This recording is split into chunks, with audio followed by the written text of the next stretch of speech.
で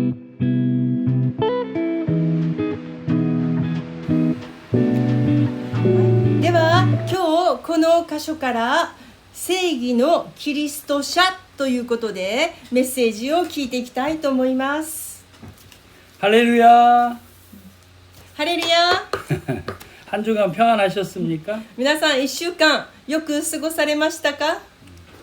제가 설교하는 영상을 몇 번 이렇게 돌려보고 하는데요.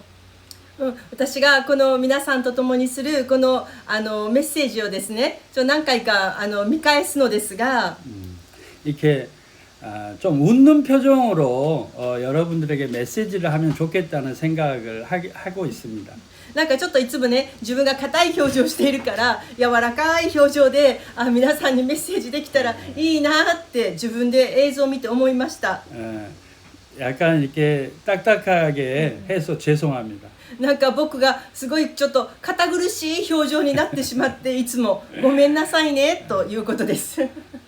성격이 그래서 그런데 좀 더 부드럽고 웃으면서 여러분들에게 메시지를 할 수 있도록 해야겠다고 좀 반성했습니다.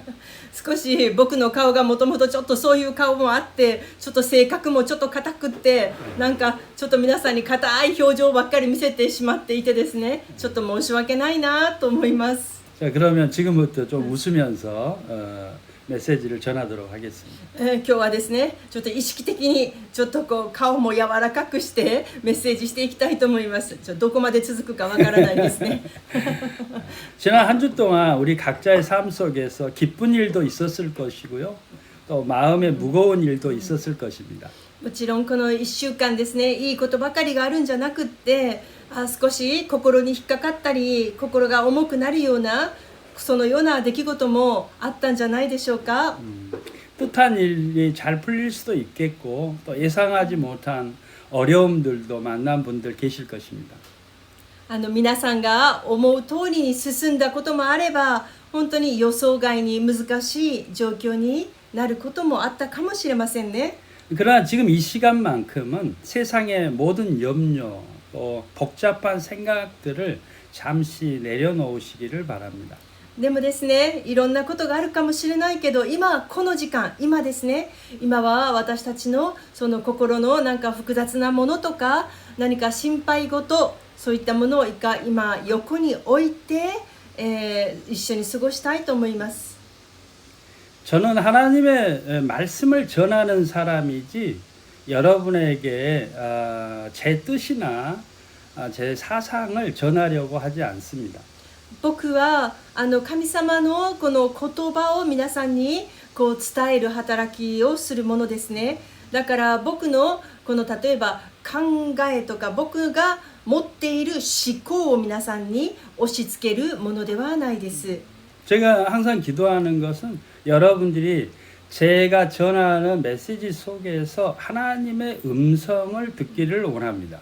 で僕がいつもこのメッセージを準備するときに祈るのですがそれは僕が語るメッセージを通して聞く皆さん一人一人がそれぞれが神様からそれぞれへの語りかけを聞いてほしいそのことをいつも祈ります。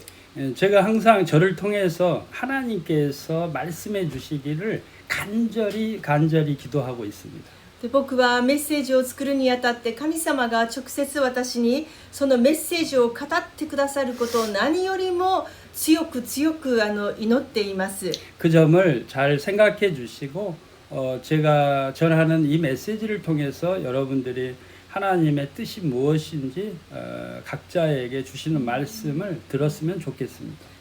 今日もですね私がここから語りますけれども受け取る皆さんお一人お一人にそれぞれに神様がそれぞれに語ってくださり皆様の心にそれぞれに教えてくださるものがあるようにと祈ります。 그렇게 하지 못한다면 저는 아주 이 시간도 그렇고 저 자신에게도 아주 무가치한 사람이 될 것이라고 저는 생각합니다.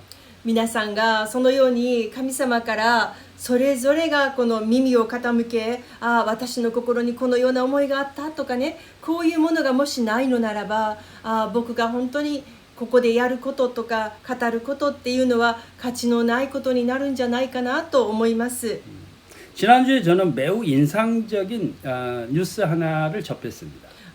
先週ですね、私もですけど、非常に衝撃的な印象深いニュースが流れましたね。 아프리카 북서부의 모로코에서 유럽으로 건너가기 위해서 스페인 쪽 해안과 국경으로 몰려드는 수많은 젊은이들의 모습이었습니다. アフリカの大陸にあるモロッコという国がありますね。このモロッコからヨーロッパへ入国するためにですね、非常にたくさんのこのモロッコのこの青年たちがこのスペインの国、スペインの海岸沿いにもう多くの若者たちが押し寄せてきたというそのようなニュースです。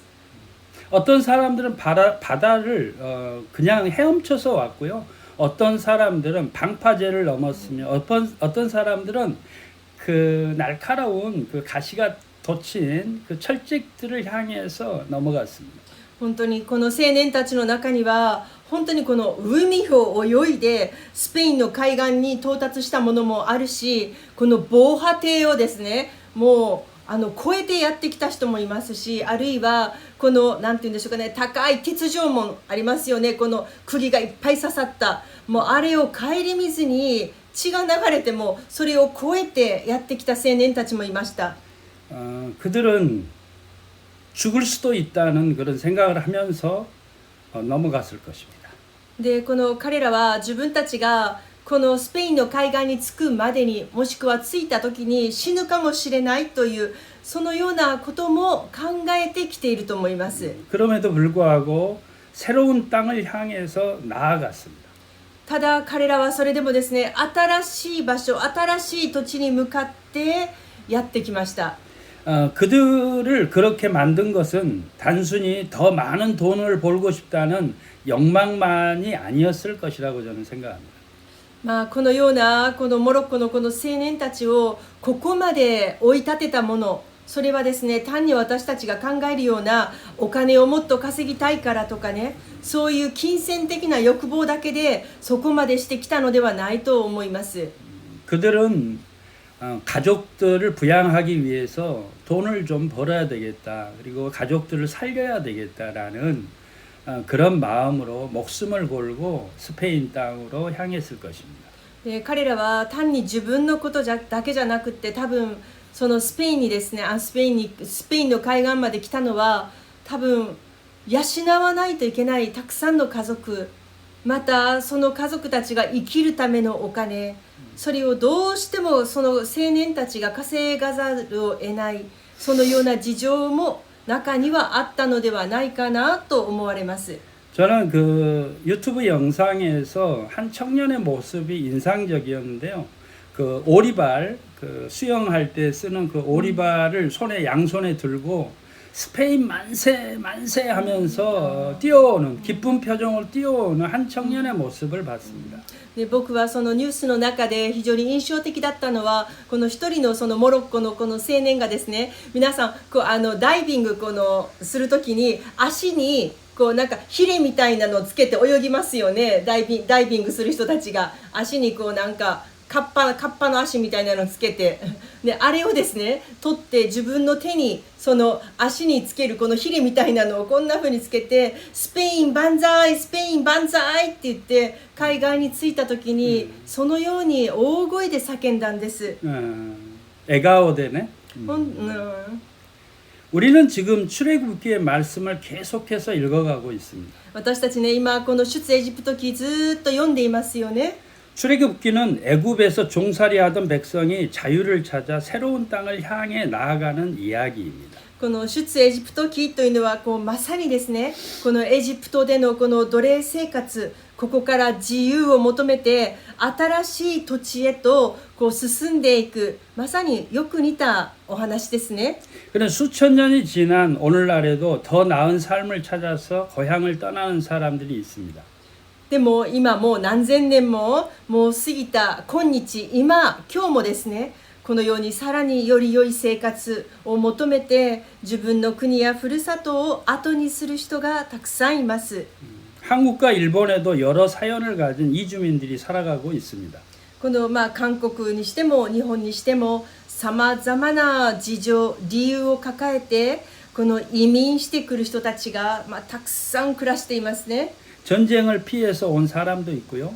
中には戦争のゆえにその戦争を避けるために来た人たちもいますし、 가난을 피해서 온 사람도 있을 것이며 そのひどい貧困を逃れるために来た人もいますし、 자기 온 가족의 부양을 위해서 낯선 땅에서 일하는 사람들도 있습니다. 自分の家族を養うために全くわからない、もうわからないこの見知らぬ土地で仕事をする外国人労働者たちもいます。 그들의 모습을 바라보면서 우리는 한 가지 질문을 던져보아야 합니다. 私たちはそのような外国人を見るときに一つ考えないと、自分に問わないといけない問題が出てきます。 이 모든 광경을 바라보시는 하나님의 마음은 어떠하실까요?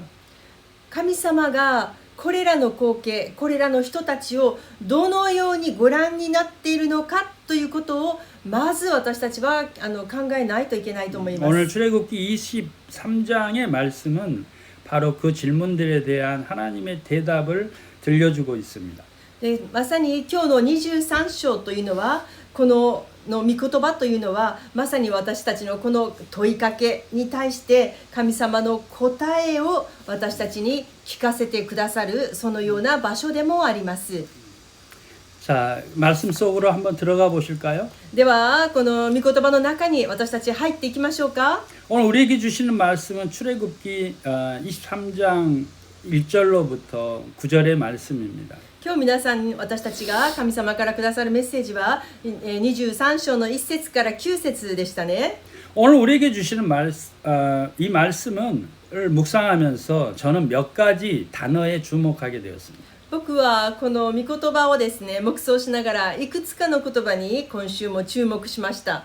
거짓된 소문, 偽りの噂、 다수의 의견, 大多数の意見、 원수의 소, 敵の牛、 가난한 사람의 송사, 貧しい人たちの訴え、 뇌물, そして賄賂、 그리고 이방 나그네입니다. それから寄留者、いわゆる在留外国人ですね、今風に言えば。 서로 아무리 관련이 없어 보이는 이 내용들은 하나의 주제로 연결되어 있습니다. 全くこれらの単語というのは何の関係性もないように見えるかもしれませんが、ただ一つの主題によって結ばれています。 그것은 바로 하나님의 정의입니다. それは神の正義、神の正義です。 출애굽기 23장은 십계명 이후에 이어지는 언약서의 마지막 부분에 해당합니다. 今日のこの23章というのはこの10回の後に続くこの契約の書のいわゆる最後の部分にあたります。 출애굽기 언약서라는 것은 20장의 10계명에서 오늘 23장의 말씀까지를 의미합니다. いわゆるこの10回の内容というのはこの20章から始まり、そして今日のこの23章まで、いわゆる続いているわけですね。 주가이전 나쿠 때 언약서. 契約の書というのはこの20章のこの10回からそして今日の23章まで入っていきます。 하나님께서는 애굽에서 해방된 이스라엘 백성에게 단순히 자유만 주신 것이 아닙니다. この神様はこのエジプトからこの解放されたイスラエルの民に単に自由だけを与えられたのではないのです。 자유를 얻은 사람들이 어떤 공동체를 이루며 살아야 하는지를 가르쳐 주셨습니다. そしてこのもちろん自由もくださったのですが、この自由を得た人々がどのように共同体を作っていかないといけないのかを教えてくださいました。 당시 이스라엘은 아직 국가를 이룬 민족이 아닙니다. もちろんこの当時まだイスラエルの人たちは国家を作っていませんね。国がない状態です。 화려한 궁전도 없었고요. もちろんですね、素晴らしい宮殿もないです。 법원도 없었고 裁判所もないです。 안전한 영토도 없을 때입니다. 安定したこの領土、土地、そのようなものも何もないです。 그들은 광야를 걷는 나그네에 불과했습니다. 彼らはただ荒野をさすらう旅人でしかありませんでした。 그런데 하나님께서는 광야의 백성들에게 먼저 정의를 가르쳐 주셨습니다. ところがですね、皆さん、神様はこの荒野さまようために、まずはじめに何を教えられたかというと、正義について教えられたのです。 왜 그렇습니까? なぜそのようにされたのでしょうか？ 좋은 땅을 차지하는 것보다 더 중요한 것은 그 땅에서 어떤 공동체를 이루며 살아가야 하는지를 알아야 하기 때문입니다. なぜかというならば、良い土地を手に入れることよりももっと大切なことが、その土地でどのような共同体を築いて生きていくのかということの方がさらに重要だからです。 여러분 개인들에 해당하는 말씀입니다. これは私たち個人個人一人一人に対してもこれはとても大切な言葉です。 여러분들이 비옥한 땅에 들어가기 전에는 반드시 먼저 자신이 하나님의 정의를 세워야 한다는 말씀입니다. 私たちが神からの最良の土地、最良の国に入る前に、私たちがやらないといけないのは、私たちの中にある正義、神の正義です。神の正義を立て上げること、これが一番大切なことです。 아무리 좋은 땅을 얻어도 거짓이 가득하고 힘 있는 사람이 법을 마음대로 바꾸며 억울한 사람이 호소할 것이 없다면 그것은 약속의 땅이 될 수 없습니다. もしどんなに素晴らしい土地にですね、土地を得たとしてもですね、そこが嘘ばかり、偽りに満ちていて、また力のある人だけが法律を自分が思いのままに変えたりですね、または本当に悲しくて辛い、悔しい思いをしている人が、その人が訴える場所がどこにもない、そのような場所を皆さん、約束の土地、素晴らしい土地ということができますか？ 고대 사회에서는 힘 있는 사람의 말이 곧 법이 되는 경우가 많았습니다. この古代社会においては特にですね、力のある者の言葉が法律になってしまうようなことがたくさんありました。 돈과 권력을 가진 사람은 재판에서도 유리했고요. 가난하고 힘없는 사람들의 억울함은 쉽게 무시되었습니다. そしてこのお金とか権力がある人たちが裁判においても有利であり、貧しくて力のない人は本当にその悔しさを覚えながら、またいとも簡単に無視されてきました。 그러나 하나님께서는 이스라엘 백성에게 말씀하십니다. しかしそのような時代の中において神様はイスラエルのために言われたのです。 너희는 그렇게 살지 말라. あなたたちはそのように生きてはならない。 자, 하나님의 백성인데 당연하지 않겠습니까? 神の民ならばこれは当たり前だと思いますよね。 이 말씀은 오늘날 살아가는 우리들에게도 동일하게 주어집니다. そしてでもこの御言葉は今を生きる私たちにも神様は同じようにおっしゃるのです。 가정도 정의가 무너지면 병들게 됩니다.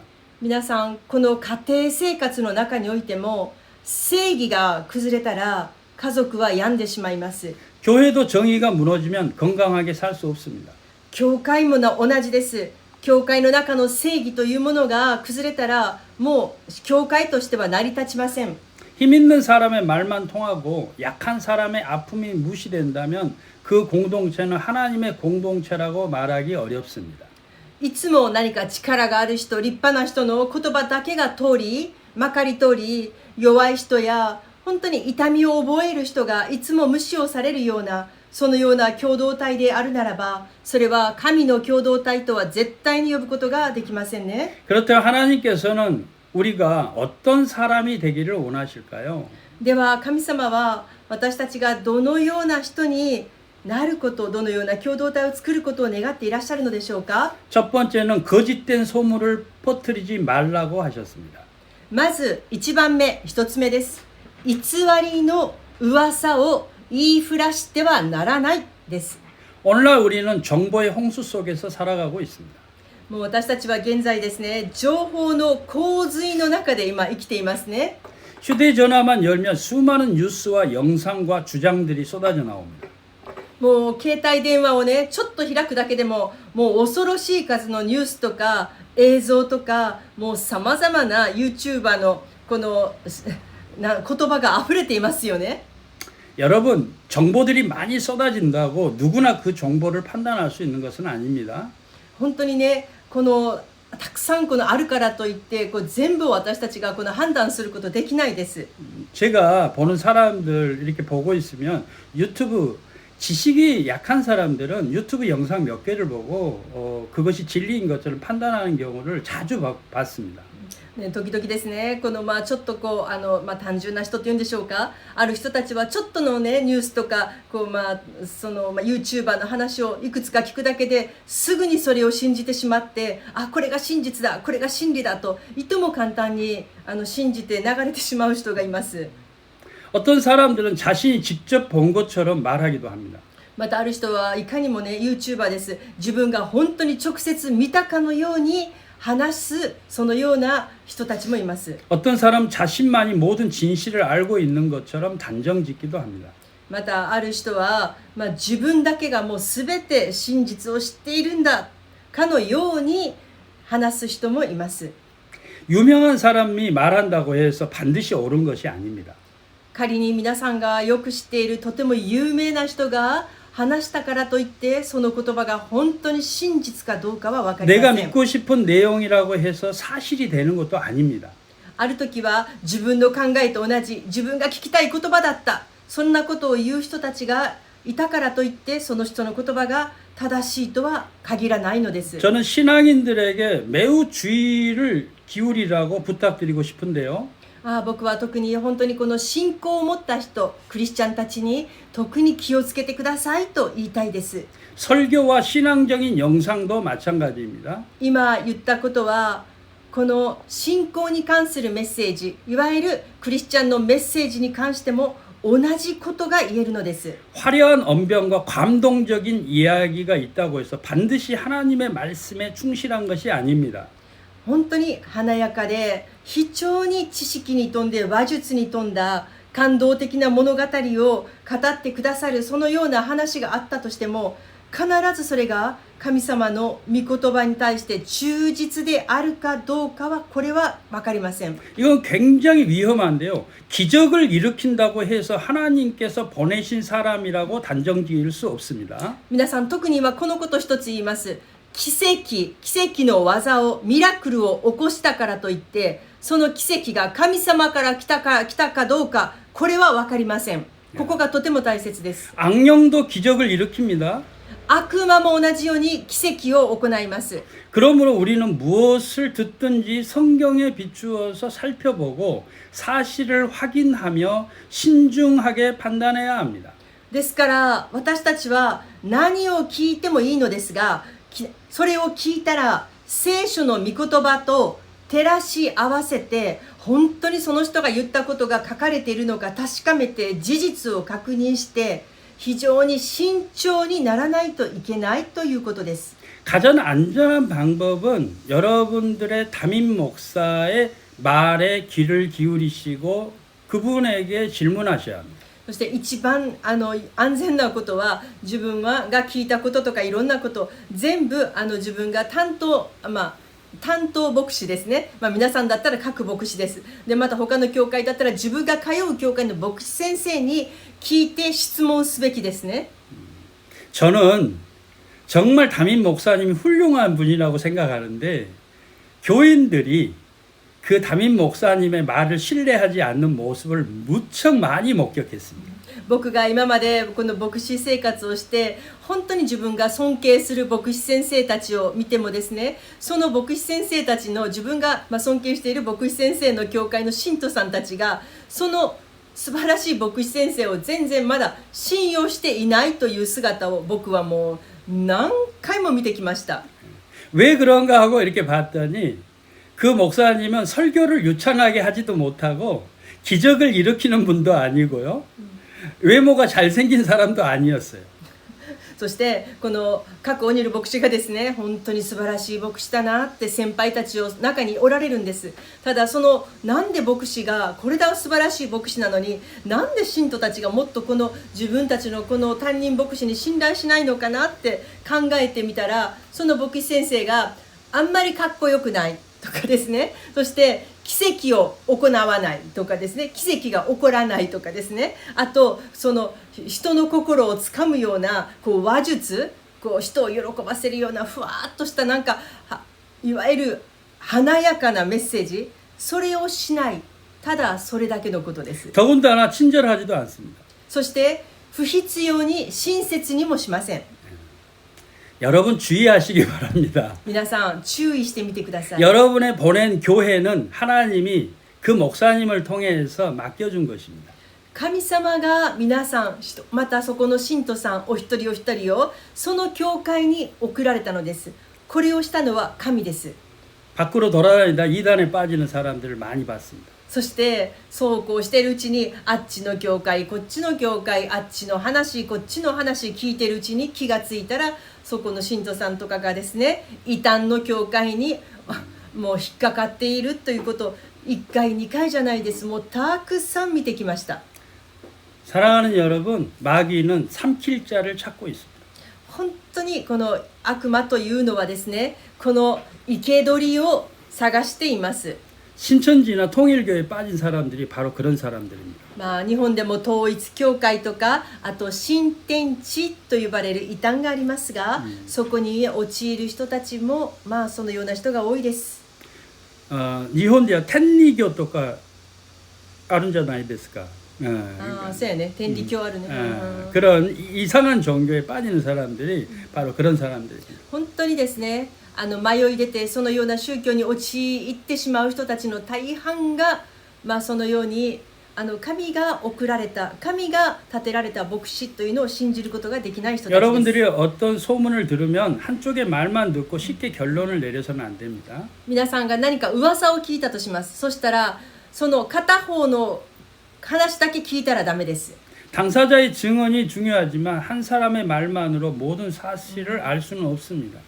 もちろん当事者のお話を聞くことはとても大切ですが、でも一方の言葉だけを聞いて信じていてはいけません。 여러분, 그리고 더 중요한 것은요, 말로도 설명할 수 없는 상황들이 너무너무 많다는 사실도 아셔야 합니다. そして皆さん、私たちが覚えないといけないのは、毎回言葉だけで説明することができない、言葉で説明することができないような状況もたくさんあるんだということを私たちは覚えておかないといけません。 만약에 억울한 사람이 있어서 양쪽의 말을 듣고 판단한다고 했을 때 결국 우리가 믿는 것은 무엇입니까? 유창하게 말 잘하는 사람들의 말을 듣고 믿게 됩니다. 私たちがじゃあ両方から公平に聞かないといけないと言って A さんからも B さんからもお話を聞いたとします。でも一方は非常に口下手です。もう一方は非常に弁が立つのです。そうしたら私たち人間はどうですか？簡単に流暢に、そしてまた弁が立つ人の言葉を簡単に聞いて信じてしまうのが私たちじゃないですか？ 말 잘하거나 목소리 큰 사람이 분명히 정의가 될 것입니다. 多分その大半の場合は声が大きい人、また弁が立つ人、その人が勝つでしょうね。 그런 의미에서 하나님께서는 거짓된 소문을 퍼뜨리지 말라고 하시는 것입니다. そのような人間性があるから、だから神様は私たちに偽りの噂を流してはならないとここで明確におっしゃったのです。 여러분들이 모르는 것에 대해서는 모른다고 하셔야 합니다. 皆さん、私たちは自分が知らないことは知らないと分かりませんと言える人間でありましょう。 알지 못하는 것을 아는 척 떠버리는 사람들을 너무너무 많이 봅니다. 自分が知りも知らない、分かってもいないのにまるでよく知っているかのように話す人間がどれほど多いですか？ 자, 두 번째는 다수의 의견을 따라서 악을 행하지 말라는 것입니다. また、では次、2つ目です。2つ目は大多数の意見に従って悪を行ってはいけないです。 우리가 살아가는 사회에서 다수의 의견은 중요합니다. 私たちが今生きている社会というのは、多数決ですよね。大多数の意見がまかり通る、重要とされます。 대한민국이나 일본도 마찬가지입니다만 민주주의 사회에서 투표를 통해서 중요한 결정들을 내립니다. この韓国にしても日本にしてもこの民主主義社会においては投票を行って、重要な法案が決まっていきますね。 우리는 민주주의 제도와 가치를 존중해야 합니다. もちろん私たちはこの民主主義の価値をとかこの制度に対して非常に重要であり尊重しないといけないと思います。 그러나 성경은 다수가 언제나 옳은 것은 아니라고 가르치고 있습니다. しかしですね、聖書では毎回大多数の意見が必ずしも正しいわけではないと明確に話しています。 많은 사람들이 믿는다고 해서 진리가 되는 것은 아닙니다. 多くの人が信じていることが真理になるわけではないのです。 큰 소리로 외친다고 해서 정의가 되는 것도 아닙니다. 大声で大胆に叫んだからといってそれが正義になるわけでもないのです。 엘리야는 갈멜산에서 수많은 거짓 선지자들과 홀로 싸웠습니다. このエリアという預言者はカルメル山でたった一人で多くの偽預言者と対決しましたね。 600명 이상의 이단 거짓 선지자와 엘리야 혼자서 싸웠던 것을 여러분 기억하셔야 합니다. 600人以上の偽預言者とこのエリアはたった一人で戦ったのです。 하나님께서는 그 엘리야 한 사람과 함께 하셨습니다. 神様はこのたった一人で戦ったエリアと共におられました。 예수님께서 재판을 받으실 때도 군중들은 외쳤습니다.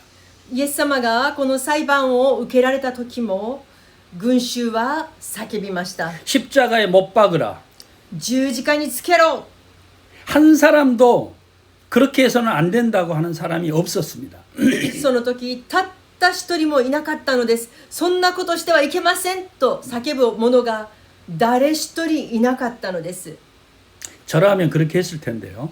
僕だったらそうするんだけどなと言ってますね、横で。 제자들마저도 다 도망갔습니다. 弟子たちもみんな逃げたんじゃないですか。 다수의 의견이 정의가 될 수 없습니다. 皆さん、大多数の意見が正義になることはないです。 그냥 정의가 아니고 민주주의 사회에서의 결정이라고 하는 것이 좋습니다. 単にそれは正義ではなく、私たち民主主義の社会ではそれが決断したとか、結論がそのようになったというだけの話です。 무죄하신 예수님을 죽음으로 몰아간 집단적인 폭력이 다수였습니다. この罪のないイエス・キリストを十字架刑へと追いやった、これはまさに集団的な暴力であり正義ではありませんでした。 언제나 우리는 하나님 앞에서 무엇이 옳은가를 판단해야 합니다. 私たちはいつも神様の前で何が正しいのかを判断しないといけないです。 사람들이 모두 옳다고 말해도 하나님의 뜻에 어긋난다면 따라가서는 안 됩니다. 大多数の例えば人たちがこれが正義だ正しいと言ってもそれが神の意思でないのならば私たちはその大多数の意見に従ってはならないのです。 사람들이 모두 틀렸다고 말해도 하나님께서 옳다고 하시면 그 자리를 지키는 것이 그리스도인입니다. もし多くの人がそれ絶対間違ってるよと言ってもでも神がそうしなさいと語ったのならば私たちは多くの人の意見に反してやらないといけないのです。そしてその場所を守らないといけないのです。 자, 다음 세 번째는 원수의 소도 돌려주라는 말씀입니다. では次3つ目です。敵の牛であっても返しなさいです。 길을 잃은 소가 있습니다. こう道に迷ってしまった牛がいました。 그런데 그 소의 주인이 내가 미워하는 사람이었습니다. でもその道に迷っている牛がもう自分がもうめちゃくちゃ憎たらしく憎く思っているその人の牛でした。 그런 경우에 저는 이렇게 생각할 것 같습니다. その時僕だったらこのように考えます。 잘 됐다. 그냥 내버려 둬버리자. ああ、もうこれいいことだ。もうあいつのもう牛、今だったら犬ですね。あいつの犬だからもう適当にどっかこのまま迷って行ってしまえと自分だったら思うと思います。 그러나 하나님께서는 이렇게 말씀하십니다. でも神様はそのような心を持つ私たちにこのようにおっしゃるのです。 반드시 네가 그것을 끌고 가서 그 사람에게 돌려주어라. 必ずお前がその牛を引っ張っていってその持ち主のところに返してやりなさいとおっしゃるのです。 이것이 하나님의 정의라는 것입니다. これが神の正義です。 하나님의 정의는 내가 좋아하는 사람에게만 공평하게 대하는 것이 아닙니다.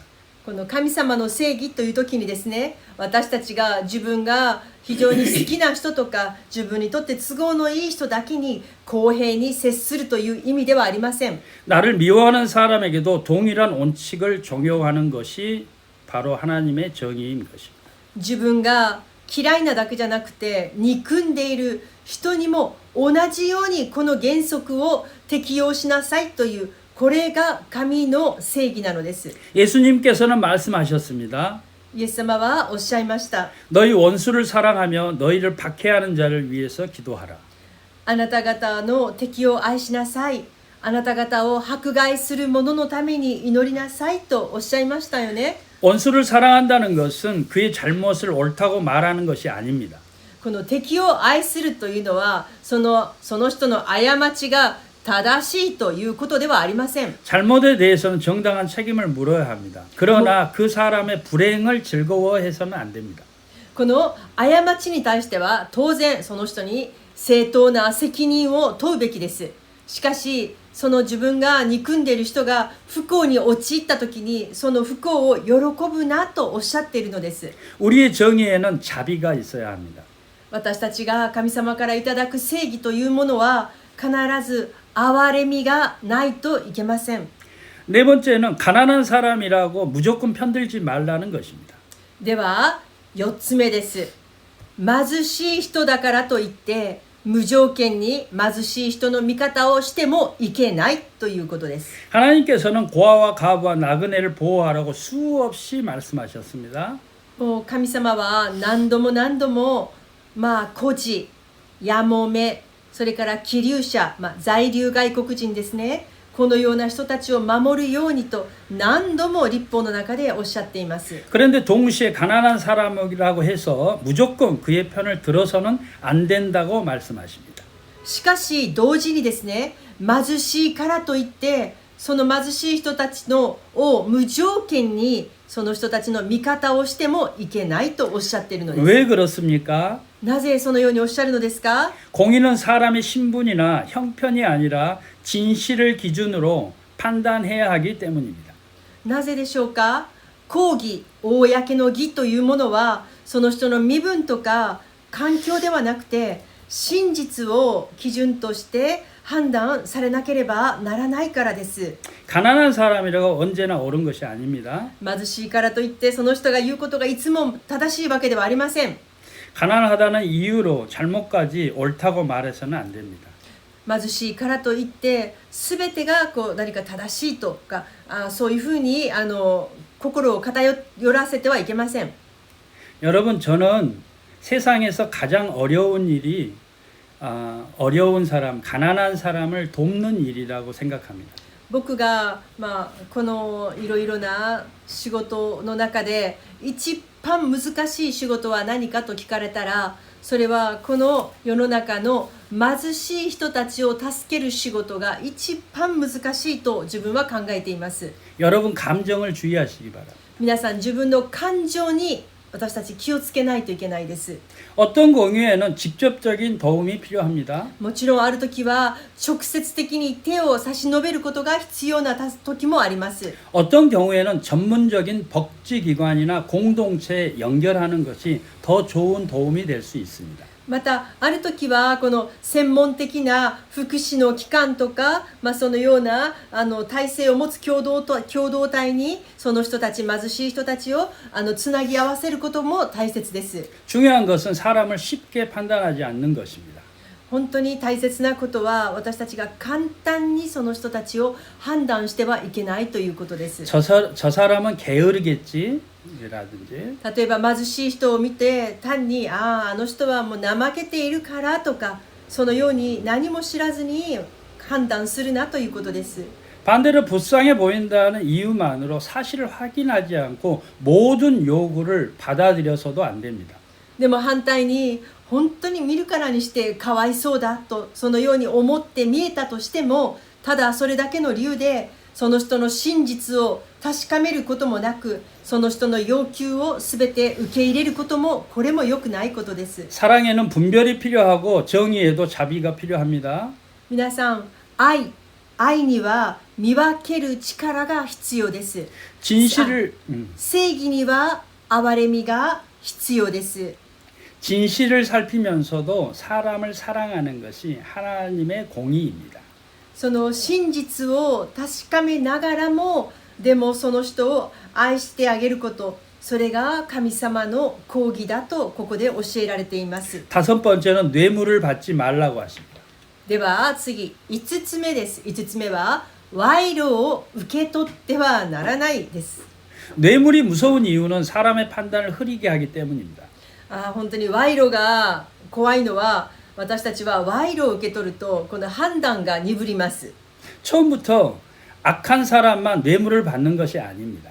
皆さん、悪い人たちだけが賄賂を受け取るのではないですよ。 공정하다고 자신은 공정하다고 생각하는 사람도 이익을 받기 시작하면 판단이 달라질 수도 있습니다. 本当に自分は公正にやっていると思っていても、自分にとってこの都合の良いもの、例えば利益を受け始めると、自分は正しくやっていると思っていても、自分の判断に必ず狂いが出てきます。 뇌물은 반드시 돈 봉투만 의미하지 않습니다. 皆さん、この賄賂っていうのは封筒に入った分厚いお金、それだけではないです。 작은 선물과 편의 혹은 친절, 인간관계와 칭찬도 때로는 우리의 판단을 흐리게 할 수 있습니다.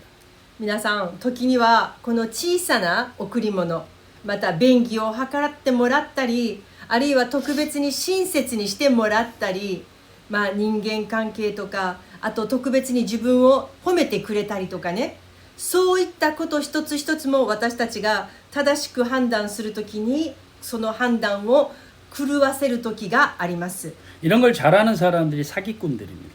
これを一番よく分かっている人が誰ですか？詐欺師です。詐欺師。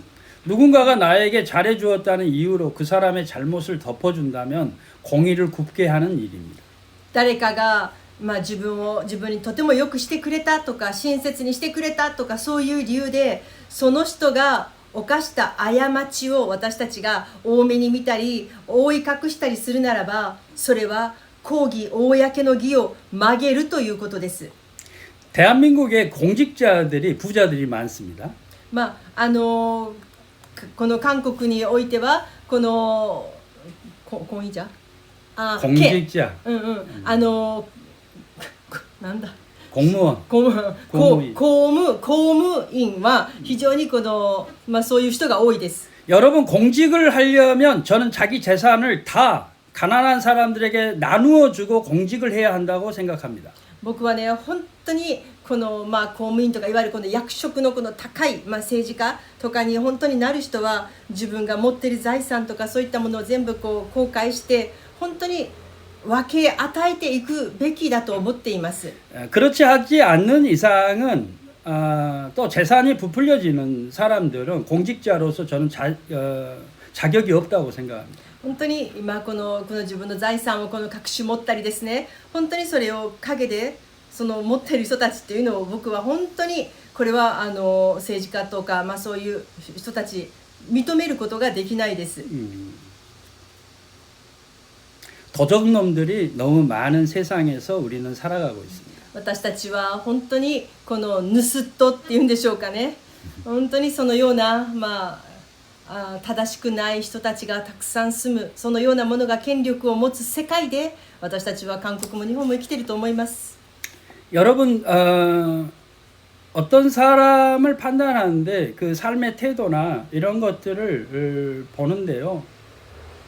그 사람의 삶의 형식들을 보면 어렵지 않게 저는 그 사람을 판단할 수 있다고 생각합니다. 私たちはこの普通に社会生活していたら当然いろんな人を見ますよね。で、その判断をするのにいろいろ判断する基準はあると思いますが、でもその人の生活する態度、姿勢、彼らがやってること、語ること、一つ一つ見ればその人がどういう人なのか、おおよそは判断がつきますが、 교회 지도자들도 마찬가지입니다. これは教会の指導者たちに関しても同じことが言えると思います。 돈과 명예와 인정 때문에 말씀을 굽게 해서는 안 됩니다. 本当にこのお金のためにですね、この名誉とか何かそういったものでですね、神様の御言葉を曲げてしまってはいけないのです。 돈 많은 장로들을 무서워하는 목사들을 저는 많이 봤습니다. 本当に牧師の中にもですね、お金がたくさんある長老たちの本当にことばかりを気にかけて、御言葉をまっすぐに語れない牧師をたくさん見てきました。 제가 자신 있게 이야기합니다. 僕は自信を持って言います。 그런 적이 있는 목사들은 회개해야 하고요. 심각한 경우에는 그렇게 했다면 목회를 그만두어야 합니다. 本当に僕はそのような牧師は本当に神様の前に一度出て、本当に許しを請わないといけないし、そして自分がそのようなお金をたくさん持っている力のある長老たちの前で神様の御言葉をまっすぐに語る勇気がないのならば、牧会はやめるべきだとそのように思うほどです。 그렇지 않은 것은 그 사람에게 저주가 될 것입니다.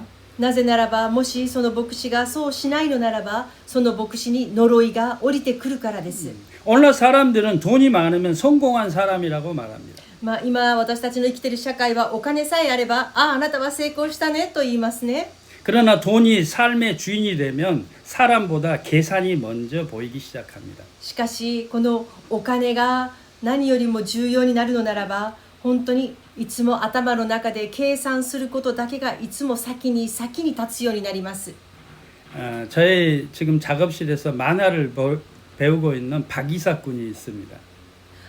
実は私が今お仕事をしているこの作業室にはですね、イサク君というそのような弟子が一人います。 저에게 그런 얘기를 하는 거예요. このイサク君がこの、各牧師、作業室だから各先生にこのように言うんです。 요즘 우리 대한민국 사람들을 보면서 돈귀신이 들려있는 사람들이 많은 것 같다고 얘기하는 거예요. このイサク君が、先生、僕は最近この韓国のこの社会を見ていたら、もうお金の亡者になっている人が本当に多いですねと。 그래서 저도 그렇게 얘기했습니다. だから僕はそうだねと言いました。 정말 귀신 들린 돈 귀신이 들린 사람들이 천지에 깔려 있다고 저는 보고 있어요. 本当にこのお金の亡者、いわゆるお金の亡霊、お金のそのお金を愛するこの悪の霊にもう本当に取りつかれた人がもう満ちている社会だなというふうに言いました。 여러분, 제가 하나님께 감사하는 것은 명예욕이랄지 또 다른 사람보다 뭔가를 잘 되고 싶다 할지 그런 악착같이 어떤 돈을 많이 벌어야 되겠다 할지 이런 욕구가 없는 것에 대해서 저는 하나님께 감사합니다. 僕はある意味神様に一つ感謝しているのは、そういう人たちがたくさん持っているもう名声欲、あと金銭欲がそのように一線を越えるほど強く持っているものではない、そういう欲をそういうふうに持っているものじゃないということを自分は神様に非常に感謝しています。 하지만 제가 하나님의 능력으로 경제적인 여유도 있고 또 적당한 명예도 가질 수 있고 하나님의 뜻으로만 되기를 기도하고 있습니다. でもだからといって全くその思いがないわけじゃないです。私は神様のその力によって神様が認めてくださる分の名誉、また神様が認めてくださる分のその経済の豊かさを私の人生の中に表してくださいと、そのようにはもちろん祈っています。 여러분, 사람들을 보면 돈귀신이 붙어있는 사람들을 저는 금방 알아봅니다. もう僕は本当に人に会ったらもうその人がお金の亡霊に取り憑かれているかどうかはもう一瞬で見抜くことができます。 자, 다음 6번째는 나그네를 압제하지 말라입니다. じゃあ最後です。6つ目、この寄留者、在留外国人ですね。この寄留者を虐げてはならないです。 이유는 이런 것입니다. 理由はこれです。 너는 이방 나그네를 압제하지 말라. 너희도 애굽 땅에서 나그네였기 때문이다. 理由は主がこのようにおっしゃいましたよ。あなたも寄留者であったではないか。あなたもエジプトの地で寄留者であったのだから、この在留外国人寄留者を虐げてはならない。 이스라엘은 애굽에서 오랫동안 이방인으로 살았습니다. このイスラエルはエジプトの地で長い間寄留者外国人として生活しましたね。 말과 문화가 달랐고 정당한 권리를 누리지 못했습니다. 言葉も文化も違う国でした。そこで正当な権利を受け取ることは当然できませんでした。 그들은 차별과 강제 노동을 당했으며 억울함을 호소할 곳도 없었습니다.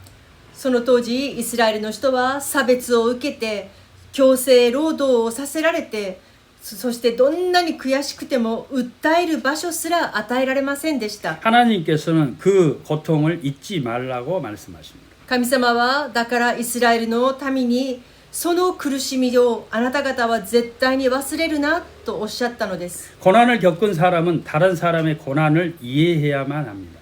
この苦難を経験した人というのは他の人の苦難を理解しなければなりません。 억울함을 겪은 사람은 다른 사람을 억울하게 만들어서는 안 됩니다. もし自分が悔しい思いをしたことがあるのならば、自分が誰かをその悔しい思いをさせるようなことを自分が自らしてはいけません。 여러분들에게 하나님께서 고통과 아픔을 주신 것은 그것을 절대로 잊지 말라고 주신 것입니다.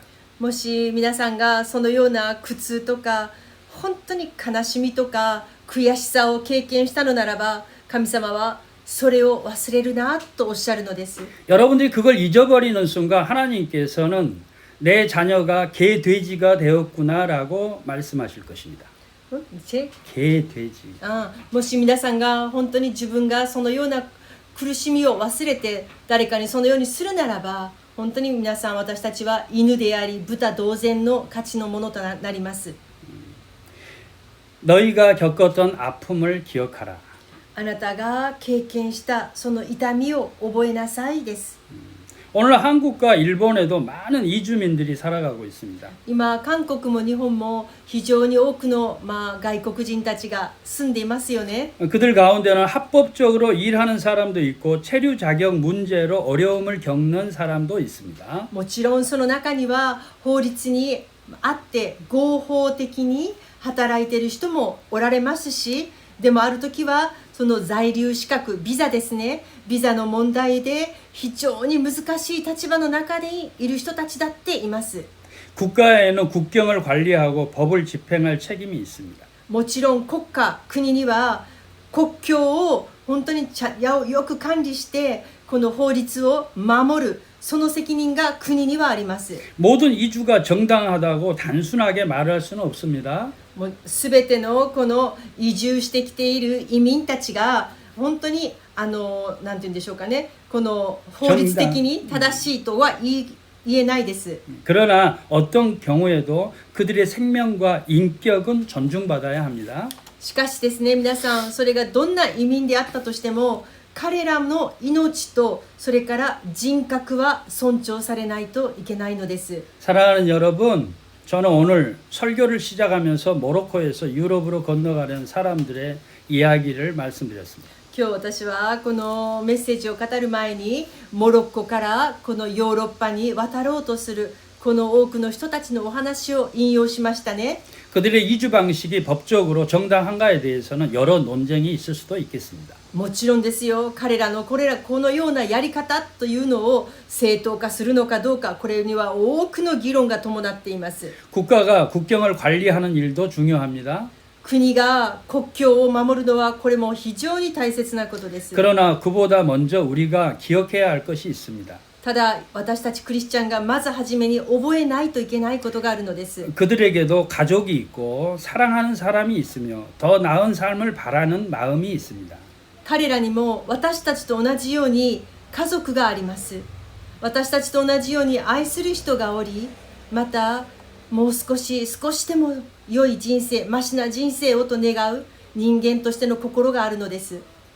그들의 생명도 하나님께서 주신 생명입니다. 彼らの命も私たちと同じく神様が与えられた命です。 그러므로 그리스도인은 그들을 이용하거나 조롱해서는 안 됩니다. だから私たちクリスチャンは単に彼らを例えば利用したりとかバカにしたりそのようなことをしてはいけないのです。 고통당하는 그들을 위해서 우리들은 기도해야 하겠습니다. 私たちは、彼らを見たときにまず祈らないといけないのです。 오늘 우리에게 주어진 출애굽기 23장의 말씀은 당시 고대 사회의 삶의 방식과 비교하면 매우 놀랍고 혁명적인 말씀이었습니다. ですから今日のこの23章のこの神様がおっしゃった今皆さんに6つのことをお知らせしましたね。これは当時の社会ではもう驚くべき革命的な神様の御言葉だったのです。 더 놀라운 것은 이 말씀이 강력한 국가를 이룬 백성에 주어진 것이 아니라 광야를 떠돌고 있는 백성에게 주어졌다는 사실입니다. 皆さんこの非常にこの御言葉神様がくださったこの御言葉が強い国を持っている国民に話した言葉じゃないんです。荒野をさまよっているような民に与えられたというこの事実が驚くべきことですね。 집도 없고 땅도 없고 안정된 제도도 없던 사람들에게 하나님께서는 먼저 정의를 세우라고 말씀하셨습니다. 家もない土地もない安定した制度も何もないそのような人々に神様が語られた言葉です。 그러니까 지금 우리들 모두에게 지금 하시는 말씀이라는 것입니다. つまりこれはこの世では旅人である私たちに語っておられる言葉ですよ。 하나님께서 원하신 것은 단순히 강한 나라가 아니었습니다. 神様がおっしゃるのは単にこの強い国を目指されたのではないです。 정의로운 백성이 먼저 되라고 하십니다. 何よりもまず正義のある人になりなさいとそのことをおっしゃったのです。 오늘 하나님께서 교회에 원하시는 것도 마찬가지입니다. 現在神様が教会に望んでおられることも同じです。 큰 교회보다 정의로운 교회가 되어야 합니다. 大きな教会を目指すのではなくて正義を行う教会にならないといけません。 유명한 교회보다 진실한 교회가 되어야 합니다. 何か有名な教会になることよりも真実な教会にならないといけません。 우리는 억울한 이들의 눈물을 닦아주는 교회가 되어야 합니다. 本当に悔しい思いをしている人のその人の辛い言葉にならないその涙を拭ってあげるそのような場所にならないといけないのではありませんか。 미가서 6장 8절에는 이렇게 말씀하십니다. 後で皆さんこの聖書箇所を読んでください。ミカ書6の8節ミカ書6章8節です。後で読んでみてください。 사람아 주께서 선한 것이 무엇임을 내게 보이셨나니 하나님께서 내게 구하는 것은 오직 정의를 행하며 인자를 사랑하며 겸손하게 내 하나님과 함께 행하는 것이 아니냐. 読みますね。ミカ書6章8節人よ何が善であるのか主はあなたに示された。主があなたに求めておられることはただ公義を行い慈しみを愛しへり下ってあなたの神と共に歩むことではないか。このように書かれています。 사랑하는 성도 여러분, 출애굽기에는 공의를 말씀하신 하나님께서 예수 그리스도 안에서 원수를 사랑하고 약한 사람을 돌보며 나그네를 영접하라고 말씀하셨습니다. 愛する生徒の皆さん、この出エジプト記においてこの公義、正義を語られた神様はイエス・キリストにあって敵をも愛しなさい、弱い人を顧みてあげなさい、旅人、在留外国人たちを受け入れなさいと受け入れてあげなさいとそのように語られたのです。 제가 지금부터 드리는 말씀은 설교를 준비할 때 하나님께서 주시는 말씀입니다. 今日私が皆さんに伝えたこの言葉は自分がメッセージをするときに祈りながら神様が私に直接教えてくださった内容を今日皆様にお伝えしました。 今からします。ごめんなさい、今からします。 여러분 구약을 설교할 때 어떤 설교자들의 이야기를 들으면서 왜 예수 그리스도를 얘기하지 않고 끝내는가라고 의문을 제기하는 청중들이 있습니다. 時々ですね、この旧約聖書をメッセージの題目にするときにですね、ある人たちはなんでこのイエス・キリストが出てこないのと、なんでイエス・キリストの話しないのという人たちがいます。 여러분 지금까지 출애굽기 말씀을 읽어가는데 지금 하나님이 직접 하신 말씀이 예수 그리스도의 말씀과 다릅니까? 皆さん、この私たちが出エジプト記、今ずっとこの難しいけど内容ずっと勉強してきてますよね。でもこの中に出てくる御言葉はイエス・キリストの御言葉と何か違う部分がありましたか？ 여러분 저는 예수 그리스도를 꼭 얘기해야 된다고 구약 설교를 하면서 하는 사람들을 이상하게 생각합니다. 僕はだからむしろ旧約聖書、だから旧約に対してちょっと批判的なんでしょうね。イエス・キリストのことを必ず言わないといけないという人に対して私はむしろ疑問視する時があります。 예수 그리스도, 성령님, 그리고 성부 하나님 이거 믿지 않기 때문에 꼭 예수 그리스도의 얘기를 해야 한다고 생각하는 것 같아요. その人は神と父なる神とイエス・キリストと聖霊が一つであることを分かっていない人だと思います。 그리고 자꾸 분리해내고 그러면서 성경의 말씀들을 어렵게 만듭니다. で、彼らはいつも父なる神、イエス・キリスト、聖霊全部分解して分離して考えようとしています。一つです。 사랑하는 여러분, 우리의 가정과 교회와 일터에서 하나님의 공의를 세우는 정의로운 그리스도인들이 되시기 바랍니다. 皆さん、私たちは家庭の中においても、また教会の中においても、また外に出たとしても、私たちはこの神様の正義、これを本当に行う人でありたいと思います。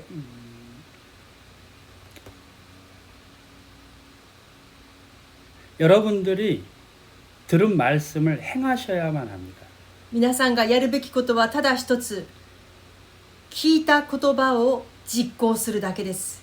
아무리 여러분들이 믿는다고 해도 행하지 않으면 그것은 죽은 믿음입니다.